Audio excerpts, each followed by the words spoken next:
if you go to Virgin Active or you're a member of Discovery Vitality, you often get a smoothie for free when you go to the gym a few times a week or you meet your goals, which is actually amazing because I mean, we all have something for free. But I thought today I'd just explain to you why you might not be reaching your fat loss goals if your goal is specifically to lose fat, and maybe you're feeling like you just can't get rid of the last few kgs even though you are eating healthy, even though you are exercising. Because one of the biggest pitfalls I see people do is they drink a lot of their calories and often think, healthy foods actually equals, fat loss. And unfortunately, that is not necessarily always the case. Even though it's healthy, it does still contain calories, and calories is very important for us to monitor when we're trying to lose weight, because we need to be in a calorie deficit. So one of the biggest things or mistakes I see people make is they buy a smoothie after they exercise. Sorry, let me rephrase it. Not necessarily a mistake, but something that might be, working against their fitness and health and weight loss goals. Why I'm saying this is because you don't necessarily realize how many calories are packed into a smoothie. And unfortunately, if we're looking at the physiology of the body, when you consume something, there's receptors on your stomach lining that actually, once the stomach stretches because there's food coming in, it actually stretches, and then it signals those receptors to send a message to the brain to say, oh, we received food, we can stop being hungry, we are full. But if you are drinking your calories, the volume is a lot less, so the amount of stretching in the stomach doesn't necessarily happen as much. So there isn't that definite proper signal to the brain to say that you are full. So you tend to actually consume a lot more liquid calories than you would if you had to eat the food separately or specifically. So that is the one big pitfall when it comes to drinking your calories in the form of soft drinks or cold drinks, of course, and alcohol, but also in the form of smoothies. Now, smoothies are very convenient, and we also do recommend them on the meal plan because they are super nice, they're tasty, and they're also very convenient. So it's not necessarily wrong to take a smoothie, but there are certain things that you can do to make your smoothie not as high in calories and still filling and still give you those, health and fitness benefits that you want. So just before we get into making a smoothie, I just quickly want to introduce myself. My name is Melissa Nell. I'm a registered dietitian and I'm part of the Body 20 Nutrition Doctor team. Welcome if you're on New Year.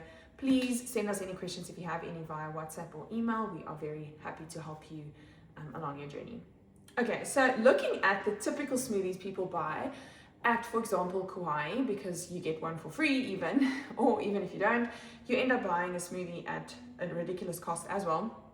And it racks up an amazing amount of 750 calories for the peanut butter bomb at Kauai. Now, even though it's packed with protein, it has almost 50 grams of protein in it, which is amazing, which is really helpful for building muscle and helping recovery after your training sessions. It is still 750 calories. If you're thinking of going and doing some weight training, maybe for 45 minutes to an hour, you'll probably burn around 300 to 400 calories. And if you are consuming a smoothie that has 750 calories, you can kind of see, if we're looking at the math, that you might be running into some trouble. Because often what happens is you don't just drink the smoothie, you might even have a meal with that, which is just racking up your amount of calories for the day. So the reason why the smoothies are so high in calories is just that they are adding a lot of, even though healthy things, they are adding a lot of fats to these smoothies. So like, for example, this peanut butter. Peanut butter is a really healthy fat. It's amazing. It's going to give you a lot of benefits, but it is very high in calories because we know if we're looking at 1 gram of fat, it already contains 9 calories compared to like 1 gram of protein or 1 gram of carbs, which contains 4. So if we're looking at this peanut butter, for example, it has 2,500 kilojoules per 100 grams. That is around 600, just over 600 calories, because if you're looking at kilojoules and calories, you just take the kilojoules and you divide it by 4.2 to get the calories.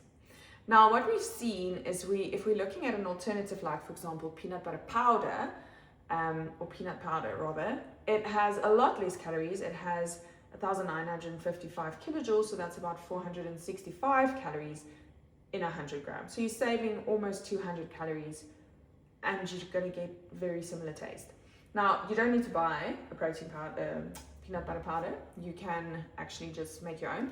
If you roast peanuts in the oven and you grind it in a NutriBullet or something, it's basically this product. But this is very convenient. So Now we see at the smoothie bars, they often add, of course, peanut butter or nut butter, which is really high in calories, and that's racking up the calories. They might be adding other interesting things as well, which also might be contributing to the amount of calories. So today I thought I'm going to make an alternative to the peanut butter bomb that you will find in Kauai, and I'm going to make it at home, which is going to definitely cost you less, and in terms of money as well as calories.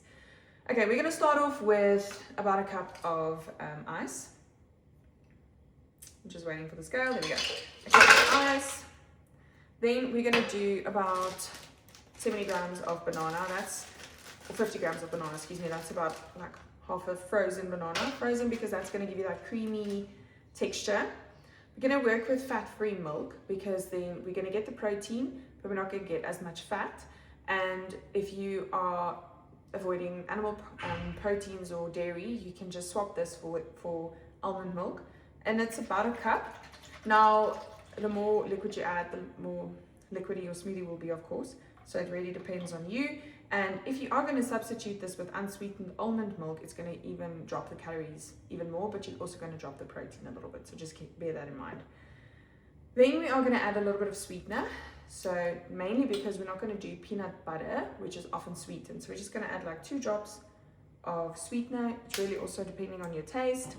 Then we're going to add xanthan gum. I'm just going to add about 1 gram of xanthan gum. This is completely optional. It really just depends on your, if you want to make it a little bit thicker and more creamy. You can also do frozen cauliflower. So frozen cauliflower also gives that thickness, especially if you want to substitute the banana, make it even lower in carbohydrates. You can swap the frozen banana with frozen cauliflower, because that's not really going to affect the taste, but it is going to give that creamy texture to the smoothie. Then we're going to do just a little bit of vanilla extract for some extra taste. Then I'm going to add this skinny hot chocolate. So it's just, you can also do cocoa powder if you want, so just about like a teaspoon or 2 of the cocoa powder. Again, this is completely up to you in terms of taste. And then we are definitely going to add some protein powder. So ideally we're going to do the whey protein, so about 20 grams of whey protein, or you can do a plant-based protein as well if you want to go the plant-based route. You can now also, of course, zwish up your smoothie with maybe some frozen berries if you want to have a berry flavor. That's also completely up to you, but we're making the peanut butter bomb. And then lastly, of course, we're going to add the peanut butter. I'm going to do peanut butter powder or peanut powder, and we're going to do about 10 grams. So that's more or less like a tablespoon. Right, then we're going to blend it up.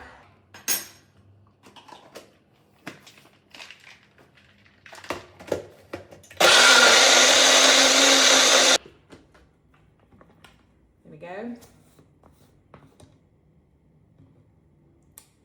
Nice and creamy.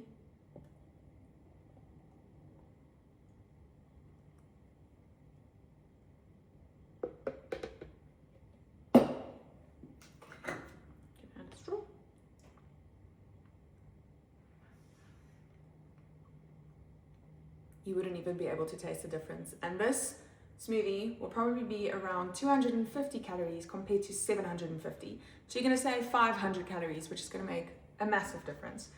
So at the end of the day, when it comes to losing fat, we know we need to be in a calorie deficit, meaning you need to be consuming fewer calories than what you are burning. So you can, of course, exercise a lot. That's going to rack up the amount of calories you burn, but you're going to hit a limit. So what you consume is definitely going to play a role. So make sure you are conscious of what you're putting into your body, read the labels, compare products to each other, and see where you can play around and make it a little bit smarter by doing small things like, for example, swapping out a few options or making your own stuff at home, because then you have a lot more control.